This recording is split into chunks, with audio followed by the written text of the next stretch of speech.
Hilo moja. Lakini jambo lingine, nyewe watumishi wenu hawajasoma?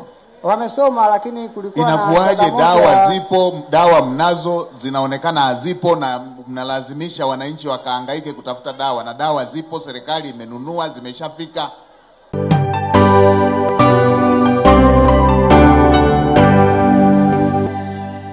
Serikali imekuwa ikitoa fedha kwa ajili ya ununuzi wa dawa, na katika maeneo mengi nikipita naambiwa utoshelevu wa dawa ni zaidi ya 90%, sehemu zingine 93. Lakini inatokea kila mwananchi akienda kutibiwa hospitalini anaambiwa akanunue dawa kwenye maduka mengine.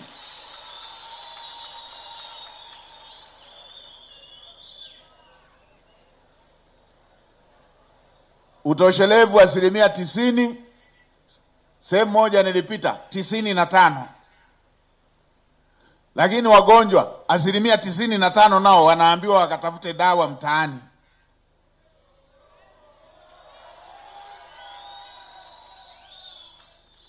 Na leo hapa nimeambiwa kila mzee akienda anaambiwa na yeye akanunue dawa, hata wale ambao kwenye sheria zetu wamepata msamaha.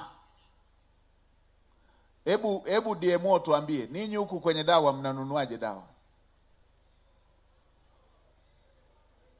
Kwa nini kuna utoshelevu kwenye taarifa lakini kila mtu anaambiwa akanunue dawa mtaani?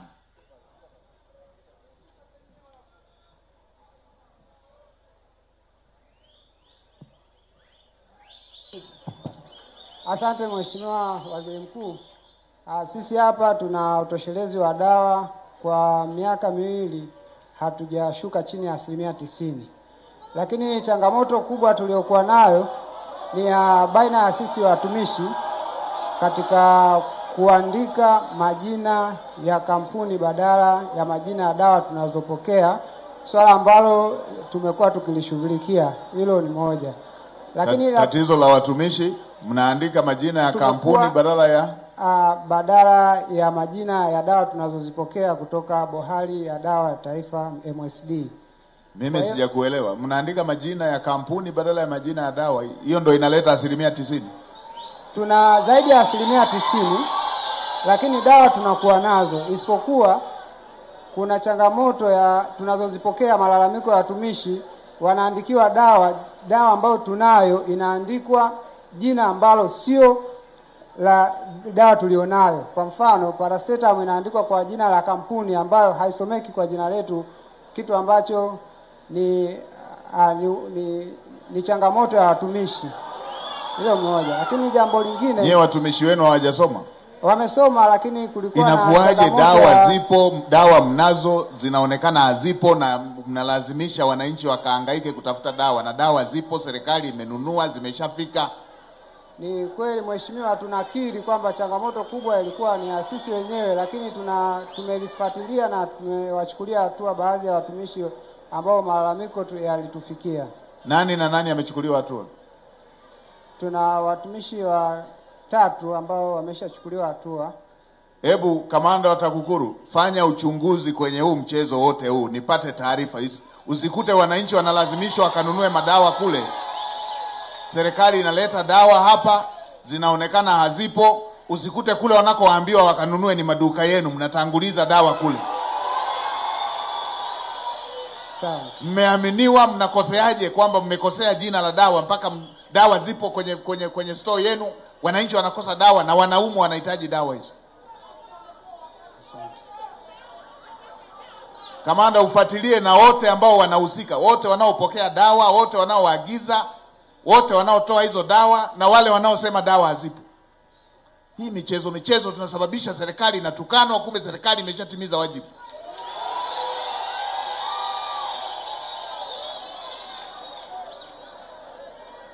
Nipate taarifa na nijue wale wote waliohusika, na nijue hatua ambazo zimechukuliwa. Watu mko kazini kila siku, mmepokea dawa nyewe wenyewe, mnatuambiaje kwamba zilitajwa kwa jina la kampuni? Kwamba jina la kampuni hilo imekuwa mitishamba. Sasa mlizileta za nini pale?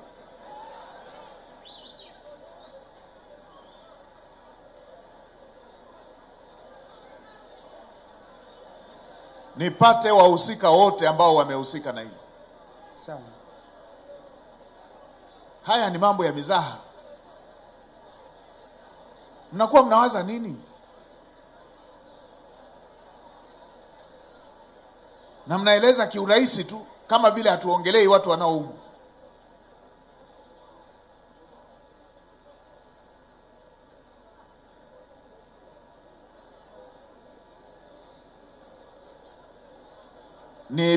Nipate taarifa ya wote waliohusika, lakini kamanda, fuatilia mtiririko wote, fedha zinazotolewa kwa ajili ya kununua dawa, fedha zinazotumika, dawa zinazonunuliwa, dawa zilizopokelewa, dawa zinavyotolewa, zimekwenda wapi? Hatuwezi tukawa na taarifa kila leo 90, 95, kila mtu anaelekezwa akatafute dawa mtaani. Duka la mtaani linatoa wapi dawa ambayo serikali inakosa?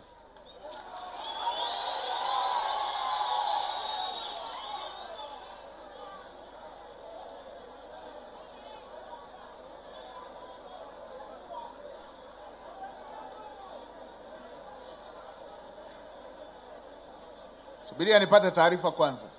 Asante. Ngoja nipate taarifa. La pili, nimepita kila eneo, na hata hapa nimeshaona kila eneo migogoro ya ardhi, migogoro ya ardhi, na kila eneo ambako imetokea hii migogoro, kila eneo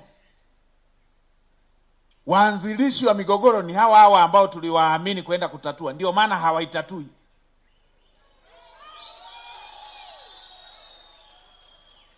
Nimepita pale Starike, serikali ya kijiji ndio wameenda kuuza, wameuza eneo lote la wananchi wote, wameuza kwa watu wachache. Wanatembea na mihuri, wizi, rushwa, wananchi wanakosa maeneo ya kulima. Sasa nitahadharishe Mheshimiwa Mkuu wa Mkoa, kamanda wa TAKUKURU na vyombo vingine, popote palipo na mgogoro, hebu fuatilieni ni nani aliyefanya huo mgogoro. Nilitaka nitoe maelekezo pale, nikatahadharishwa kwamba jambo liko mahakamani. Lakini haiwezekani watu wachache wanapokea fedha, wanatutengenezea mgogoro mkubwa wa kijiji kizima. Hawana hata aibu, hawana hata huruma. Mnapelekaje eneo lote la kulima la wanakijiji wote mnawapa watu wawili? Unaenda kwenye kuchimba na kwenyewe hivyo hivyo. Mtu mmoja anachukua leseni 100. Hii nchi ni ya kwake peke yake.